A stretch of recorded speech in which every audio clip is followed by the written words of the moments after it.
अखेर आज न्यायालयाने वाल्मिक कराड व त्यांच्या गँगच्या विरुद्ध आज आरोप निश्चित केलेले आहेत। दिनांक 9 डिसेंबर 2024 रोजी संतोष देशमुख यांचा कट करून संगनमताने आरोपींनी खून केला आणि त्याचप्रमाणे यातील काही पुरावा नष्ट करण्याचा प्रयत्न केला। याला कारण म्हणजे वाल्मिक कराड याला जी खंडणी जो मागत होता ती खंडणी अबाडा कंपनीकडनं मिळण्यास अडथळा संतोष देशमुख यांनी केला, याकरिता त्यांचा खून करण्यात आला अशा रीतीचा सरकारतर्फे आम्ही आरोप प्रस्तावित केला। न्यायालयाने आरोप त्याप्रमाणे आज निश्चित केले। एकूण सगळ्या आरोपींच्या विरुद्ध आज निश्चित करून त्याची पुढील तारीख आता 8 जानेवारी ही तारीख ठेवलेली आहे। आजही आरोपींतर्फे पुन्हा हे आरोपी निश्चितची सुनावणी लांबणीवर टाकण्याचा प्रयत्न झाला।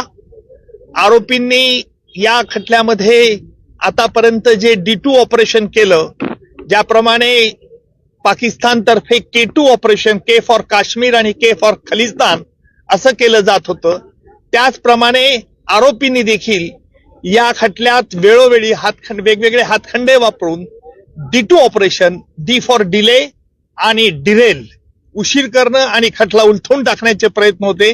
त्याला आज आरोप निश्चित झाल्यामुळे या प्रयत्नांना चाप बसलेला आहे आणि यापुढचं सुनावणी, यापुढे जी 9 तारखेला सुनावणी आहे त्यामध्ये सरकारतर्फे कागदपत्र ज्यांच्यावरती प्रॉसिक्युशन भिस्त ठेवत आहे ती कागदपत्र आरोपीला मान्य आहेत किंवा अमान्य आहे याच्याकरता विचारलं जाईल।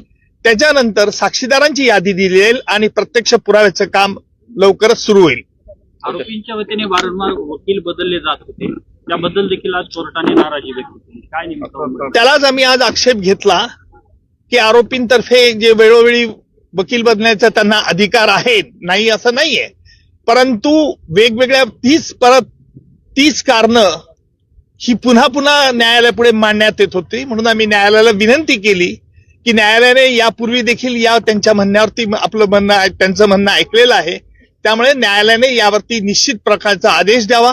त्याप्रमाणे निश्चितपणे आज न्यायालयाने प्रत्येक आरोपीला विचारलं, तुमच्या विरुद्ध हे आरोप ठेवण्यात आलेले आहेत, सगळे आरोप तुरुंगातच होते, आरोपींनी आरोप मान्य नाही असं सांगितलंय आणि न्यायालयाने त्याकरता ते रेकॉर्ड जेलमध्ये पाठवण्यात येईल आणि जेलमधून त्यांची स्वाक्षरी झाल्यानंतर पुन्हा खटल्याच्या कामाकरता सुरुवात होईल। मात्र हे संपूर्ण प्रकरण फास्ट ट्रॅक वरती घेतलं जाईल, फास्ट ट्रॅक वरती चालेल।